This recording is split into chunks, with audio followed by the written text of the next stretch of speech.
What's up YouTube, Saf here on SuperSaf TV, and today we are throwing it back. Whoa, not that far back. This here is my first ever Android smartphone. It is the HTC Desire. Now you guys may be familiar with lots of different models of the HTC Desire over the years, but this is the very first one and it came out in 2010, so that's almost 8 years ago now. Now, before I got this, I was actually using a Windows smartphone, so I have been using smartphones for a very long time, and it was this one here. This here, ladies and gentlemen, is the SPV E650 with a full QWERTY keyboard. It's actually made by HTC as well. It was called the SPV E650 here in the UK. It might be called something different in the States, but I actually used this for quite some time, and I wanted to upgrade, and the choice was either to go with an iPhone or to go with an Android phone, and this really stood out to me. So I'm not going to waffle on for too long. Let's go ahead and have a look at this. So we've got the original box here, HTC Desire. You can see an image of the phone, which we're going to be looking at in a second. HTC quietly brilliant. Now moving on, here at the back, we've got some of the key features highlighted. The model name is actually A8181.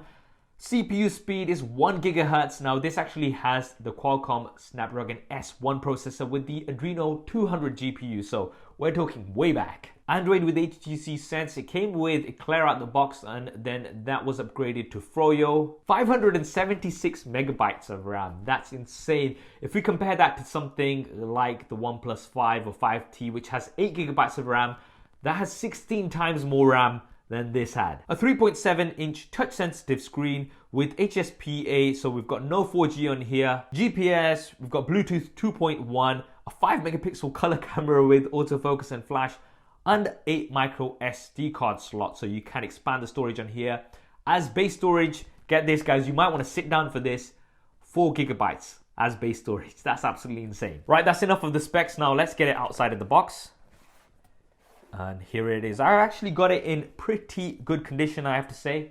And as well as that, in the box, you do get the charge, and I believe you got some headphones as well. I've lost both of those, but I still have all of the different paperwork that you also get inside here. I never used to read it then, and I still don't read it now. Now let's go ahead and have a look at this. First things first, this thing is absolutely tiny. 3.7-inch display. Just looking at it, just look at that, it's just tiny. Let's just compare it to my Note 8. Wow, that's insane. I think you could get 3 of these screens onto the Note 8. That is absolutely crazy. Right, let's go ahead and switch this on. HTC. Now you can see we've got some physical buttons at the bottom. We've got the home button, we've got the menu, and then we've got the trackpad, back button, as well as the search button. So way more buttons than what we're used to right now. And some of the OGs may also notice that this looks very much like the Google Nexus 1. And that's the smartphone that I actually wanted to go for, but there was limited availability here in the UK. And I think I would have had to get it shipped from the US. And then a few months later, HTC announced the HTC Desire, which was practically the same phone with just a few minor differences. The software with the HTC skin on top, as well as this trackpad here at the bottom. It was actually a trackball on the Nexus 1. All right, so SIM card is not inserted, so we can unlock the screen. Wow, that brings back some serious memories. So we've got the Android interface here. We've got the apps, which I have installed from previously, so I've still got WhatsApp and Facebook and things on here. We've got all of these little widgets here.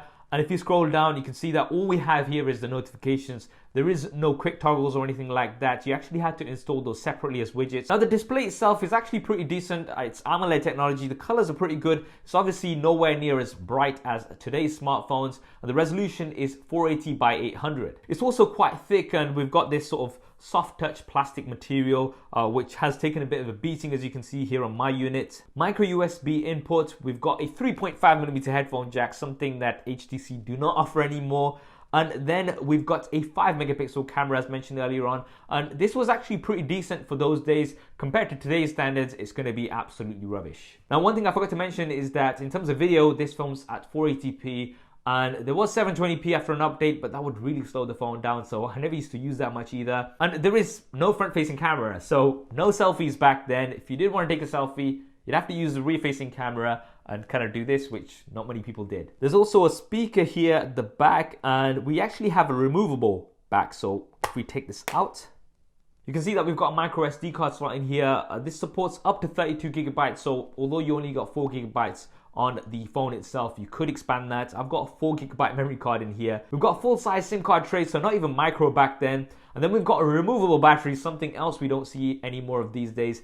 But this is only 1400 mAh, so it didn't last too long. I remember actually, I used to switch off data when I was out and about, and I'd only switch it on whenever I needed it, because if I did switch it on, then this would run out of battery very, very quickly. Now, if you go into the settings, which you can't access through the notifications, you actually have to go into your apps, settings, and here we go. We've got about phone, and inside the software information, you can see we've got Android version 2.2.2, which is Froyo, and then we've got the HTC Sense skin on top. Now, bringing in one of the latest HTC phones out right now, which is the HTC U11, you can see that the size difference is absolutely insane. Look how small this is, and look how far we've come when it comes to smartphone displays. So guys, that is the HTC Desire. Quite special to me because it was my first Android smartphone, and it's really what got me hooked to the Android platform. And after this, I bought the Samsung Galaxy S3, which I actually did an unboxing of on the channel. That may still be live if you want to check that out and have a real throwback experience. And when I actually bought this, I didn't have a YouTube channel, so you're not going to find any videos of this here apart from this one. And it's quite interesting to see how things changed for HTC. They were one of the biggest manufacturers of Android as well as Windows smartphones back then, but now they are struggling, as we know. What was your first smartphone? Definitely drop me a comment below and let me know. It'll be interesting to see what you guys all started off with as well. I hope you enjoyed this video and found it useful. If you did, then please do hit that thumbs up button for me. It really does help me out. And if you haven't already, then be sure to subscribe. We've got lots more quality content coming up on here. Thanks for watching. This is Saf on SuperSaf TV, and I'll see you next time.